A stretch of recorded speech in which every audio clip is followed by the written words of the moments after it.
So, okay, hi guys, Tamika, Omaha Hair Extensions. Very excited today. Have a client who has battled cancer, and she wears a wig quite a bit, but she wanted an option that might be permanent for her. She asked about extensions, and then I told her we can put her wig on for her permanently. I'm going to walk you guys through that today, the process that I'm going to do. Before we start, I'm going to show you what her hair looks like without the wig, so that I can show you why we opted for this. Her hair is growing back after chemotherapy. Is that correct? That's right, client.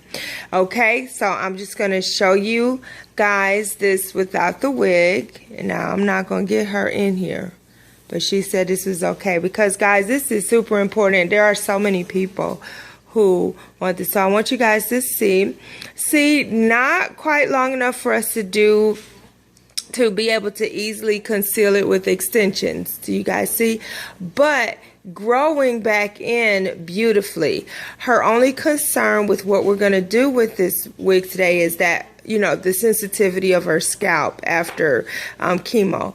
Because what I'm going to do beaded, where I bead it to the hair and then sew a base cap on her head, and then I'm going to sew her wig to that cap, because she won a trip and she's going to be able to swim and stuff, and of course she does not want that wig to move, so we're going to be able to help her today.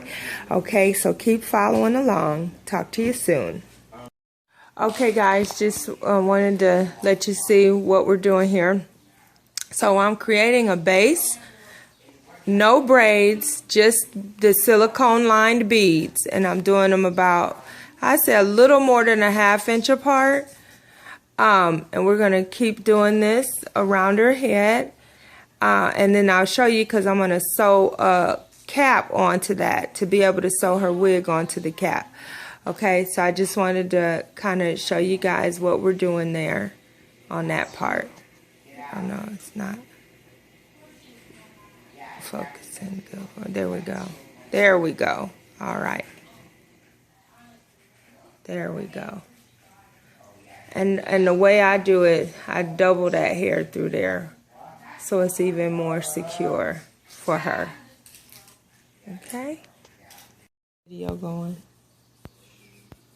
Okay, ready? Mm-hmm.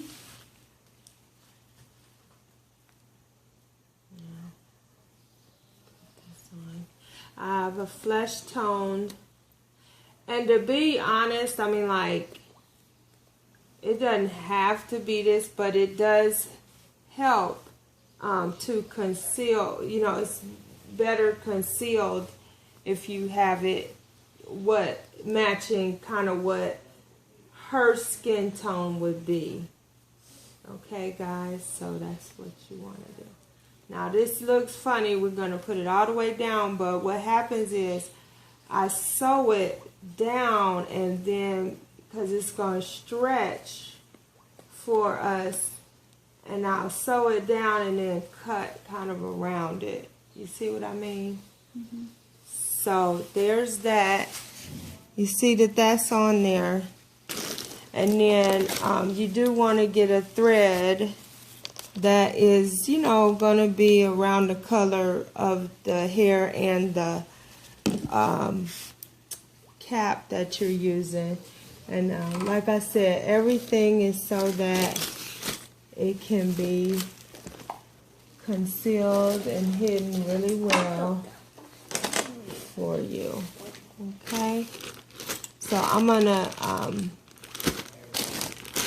get all my needles ready, and then we'll be back. Hey guys, so we sewed down her first area from this side of her back all the way to the side. So what I want to show you guys is when I tug on that other side, how it won't move. Okay, look at that. How's it feel? Feel nice and secure? Mm-hmm. Okay, so see guys, when I tug, it's not moving. Now, one of the great things about this situation is we have those beads. Theoretically, you could use the beads to anchor her wig down, but I want her to be as comfortable as possible. So I am sewing her wig to the cap. Do you guys see what I'm saying? Plus, that way that helps to extend her beads so that, you know, I mean, she won't have to come in so often because that pressure is on the beads making it loose. You know, the beads are just growing down with her hair, and that's the time she'll come in to get the beads tightened up. And then, you know, it is a process because she will have to get the whole wig, you know, the sewn in parts of the wig taken out. She probably will still be able to use the cap, but we'll have to take the cap off to get to the beads. You see what I mean? So when she comes back, it'll be just a little bit involved. So I want to show you guys, you know, kind of where I'm sewing. So where I'm sewing, you can see the areas here. Can you see where the weft is on here? Let me show you lower down. There's an open weft here, you guys, and I can sew in there. Now, on this side, I'm not going to start her in the back like I did over here. I'm going to start on her side and go to the back. That's going to give her balance so that the wig doesn't shift and stuff. Because sometimes when you start both at the back, it pulls her front, which she doesn't want. So if we start here and go to the back, that balances out the weight from us starting from the back and to the front on this side, if you guys get what I'm saying. So anyway, I want to show you guys this the wefting system of her wig and why I'm able to do what I'm able to do. As you see this cap, and see right in there is the cap. See there? So I'll be able to sew the wig onto the cap. Can you see that?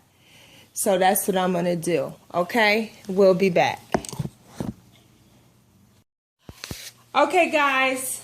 Right now, this wig's at a place where, look, it's not going anywhere, right? But here's the thing.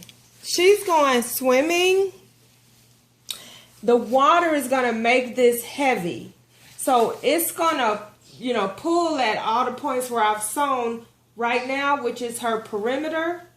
What I want to do now is I've got beading. Remember I put beading on her crown? I'm going to sew this down onto her crown to take the pressure off of around her perimeter when she goes in the water and the water makes it heavy. This is just for even more balance and for it to be even more secure for her. Okay, so I'm going to go, and I'm just going to go here. I might use a few of the beads to anchor my thread, but for the most part, I'm just using the wig cap and sewing onto the wig cap through these wefts. Okay, guys, we'll be back.